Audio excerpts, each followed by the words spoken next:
अलीबाग में किसान मजदूर पार्टी की भव्य संवाद बैठक मंगलवार को आयोजित की गई। इस बैठक में शेकाप महासचिव भाई जयंत पाटिल ने कार्यकर्ताओं का मार्गदर्शन किया। किसान मजदूर पार्टी की संवाद बैठक मंगलवार को अलीबाग के पीएनसी मैदान में किसान मजदूर पार्टी के महासचिव पूर्व विधान परिषद विधायक जयंत पाटिल के नेतृत्व में आयोजित की गई। इस अवसर पर जयंत पाटिल ने आगामी स्थानीय निकायों की पृष्ठभूमि पर कार्यकर्ताओं का मार्गदर्शन किया।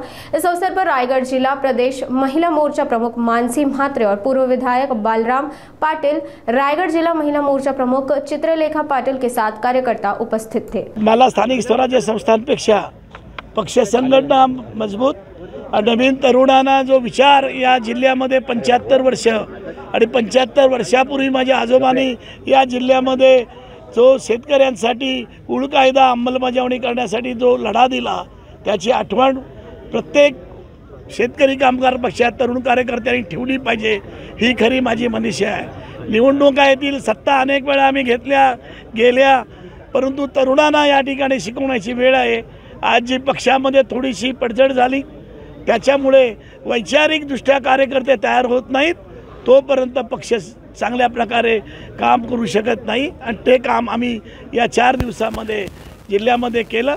सगळ्या तालुक्यात गेलो, सर्व पूर्ण टीम घेऊन लहान मोठं करून आम्ही 60-70 कार्यकर्ते जिल्ह्यामध्ये फिरलो। तुम्ही काही ठिकाणी आम्हाला भेटलात सुद्धा पत्रकार म्हणून। मला वाटतं की असं काम केलं, आमची पक्ष केडर पार्टी आहे आमची आणि त्या दृष्टिकोनातून ती पुन्हा घडली पाहिजे, वाढली पाहिजे, याच्यासाठी आमचा प्रयत्न आहे।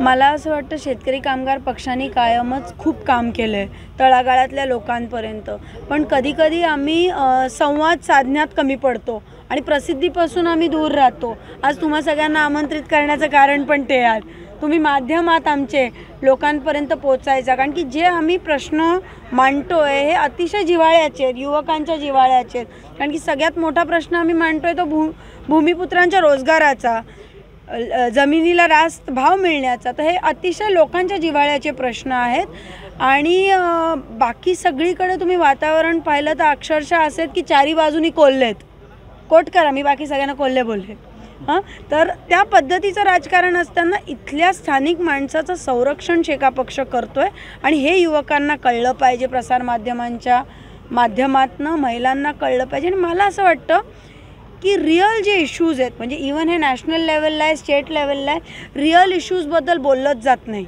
मीडियावर सुद्धा, आणि नको त्या भलत्या चर्चा होत राहतात। आणि जे खरे विषय आहेत, कांद्याचा भाव काय, बटाट्याचा भाव काय, ह्याच्याबद्दल बोललंच जात नाही आणि त्याच्यामुळे आपल्याला त्रास आहेत आणि ती प्रश्न खऱ्या अर्थाने शेका पक्ष उचलणार। संघर्षाची पार्श्वभूमी असलेला शेतकरी कामगार पक्ष या जिल्ह्यामध्ये नाही तर संपूर्ण महाराष्ट्रात काट टाकतोय।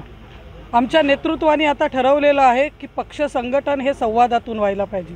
ज्या पद्धतीनं महाराष्ट्रामध्ये अनेक विकासाचे मुद्दे या रायगडसाठी येऊन ठेपलेले आहेत, त्याच्यामध्ये महिलांची एक निर्णायक भूमिका असणार आहे आणि शेका पक्षाच्या पुरोगामी विचारातून इथली महिला कार्यकर्ती आता संघटनेमध्ये ॲक्टिव्ह होणार आहे आणि त्याच्याकरताच या संवाद मेळाव्यातून मी अनेक ठिकाणी आमच्या महिला भगिनींना या संघटनामध्ये येऊन आपली पक्षाची ताकद वाढवा असं आवाहन मी त्या निमित्तानं केलेलं आहे। सुरक्षिततेचा मुद्दा जो आहे त्याच्यावर आपण लक्ष देणार आहे, कारण की आज महिला सुरक्षित नाही आहेत। खरं तर या समाजामध्ये सगळ्यात जास्त प्रश्न कोणाचे असतील तर ते महिलांचे आहेत। महिला सुरक्षितता हा एकच प्रश्न नाही, बेरोजगारीचा प्रश्न आहे, सर्वसामान्य स्त्रीला तिचं घर कसं चालवायचं हा प्रश्न आहे, ज्याच्यामध्ये सर्व समावेशकता आहे। मग ते किराणा मालाचे किंवा गॅसचे भाव असू देत, मुलांची नोकरी असू दे, नवऱ्याची नोकरी टिकली पाहिजे, मुलांच्या शाळेमधील ॲडमिशन असेल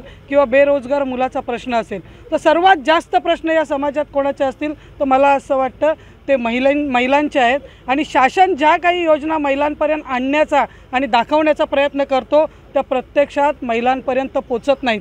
ज्या 1500 रुपयाचं भांडवल केलं जाते ते आता 1500 रुपये पुन्हा सरकारच्या खात्यात देण्याची जेव्हा त्या महिलेवर वेळ आलेली आहे तेव्हा ती महिला काय स्थितीत आहे हे बघणं आता गरजेचं झालेलं आहे आणि त्याकरता शेका पक्षाची महिला ताकद वेगळ्या पद्धतीनं या जिल्ह्यामध्ये आणि महाराष्ट्रामध्ये काम करेल आणि त्याकरताच आम्ही हे संघटन आता नव्याने सुरू केलेलं आहे असं मला वाटतं।